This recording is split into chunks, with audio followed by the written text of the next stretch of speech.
Yo, peace and blessings. Peace, blessings, love, and light of God, the Most High, shine down on all the Creator's righteous children, resurrected as gods on earth. All right, so to all my dark side riders out there, I just have this suggestion, I guess you would call it, when it comes down to teaming. If you're thinking about teaming up, with another driver, which you should, because that's the way the industry is going now, man. The industry is it's really all about teaming. Most of these companies, man, they wanting two people in the truck, and that is where the money is at. Along with having a hazardous material endorsement. But when it comes down to teaming with another driver, man, make sure that person ain't lazy. Make sure that person really loves what it is that they do. You don't want to end up teaming with a driver that don't have it in their heart to do this. Some people are coming into this, because they just thinking about the money. They just thinking about the paycheck. They not really thinking about what this job requires. So, make sure that you get in with somebody, man, that's really already done this. That's already about this life. If they not about this life, if they have not been in this life, for 5 years, I wouldn't team with them. I had to learn the hard way, people. Unfortunately, you team with the right person, they will fuck your shit up. Let me give you an example, right? So I'm at this company, right? Teaming with a newbie. Basically with a rookie, right? And I would say like the first 2 weeks, the company, ran us, right? Checks was decent. But then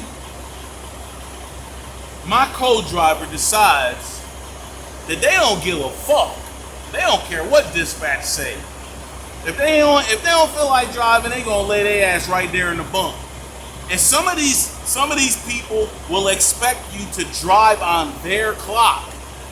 Hey, why don't you just log in and put my information in there and just go down the road? And then when your clock comes in, you just keep on driving. I'm just going to lay back and, I'm telling you, you got some people out here that'll team with you and all they want to do is lay up in the truck while you do all the driving, be careful who you end up teaming with, man, for real. So, I'll give you a better example of this situation, right? So I drove, my whole clock out, right? I drive, about 10 hours. I drive anywhere between 9-10 hours. I try not to get too close to that 11th hour, man, because I don't want to be having no violations or nothing like that. So I drive my 10 hours. I'm like, close to like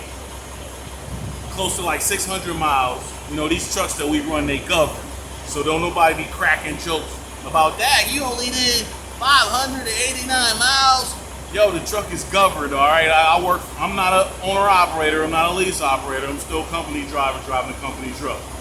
So, I get about 589 miles down the road.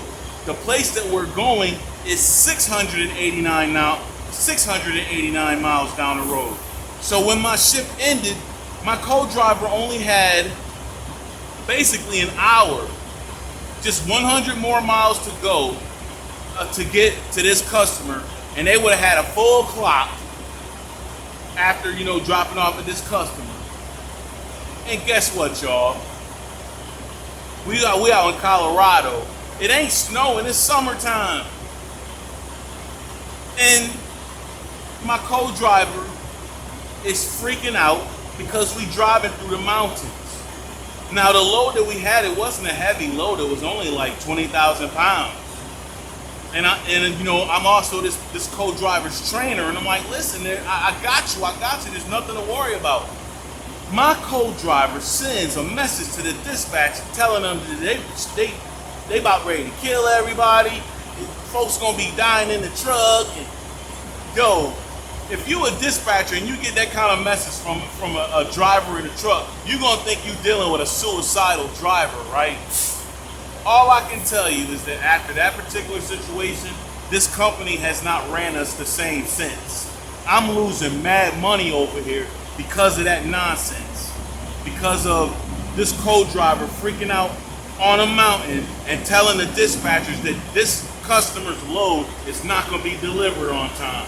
And this customer that this company has, it's one of their big customers. This customer is really strict on their loads being delivered on time. I mean, this is a big contract that this company has.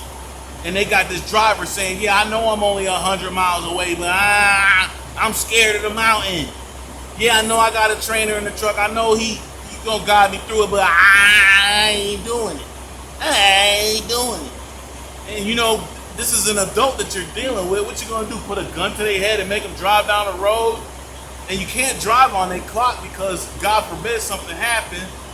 You know what I'm saying? And you know, now you're gonna be on the hook for that. So like I said, man, after that situation, the company lost trust in this truck. They lost trust in this team. I felt some kind of way after that, man. I'm like, oh my goodness, man. What? Yo, people can talk a good game, man. But yo, when the rubber meet the road, that's when you start seeing stuff. And then by then, it's like too late. You be losing money out here messing around with people like that. Yo, be sure you got the right teammate teaming with you in your truck, man. You don't want to get no duds. Get a dud in the truck, they gonna fuck your money up. All right, y'all. That's my rant for today. So, peace, blessings, love, light of Yah the Most High shine down on all creators, righteous children, resurrecting as gods on earth. Hey, yo, go check out my cousin, Keeping It 100 Experiences. Keeping It 100 Experiences on YouTube. Yo, go subscribe to my cousin channel. Tell Pinky that her cousin MoZe sent you. Alright, y'all. Ancestors' protection be around you. Live righteous.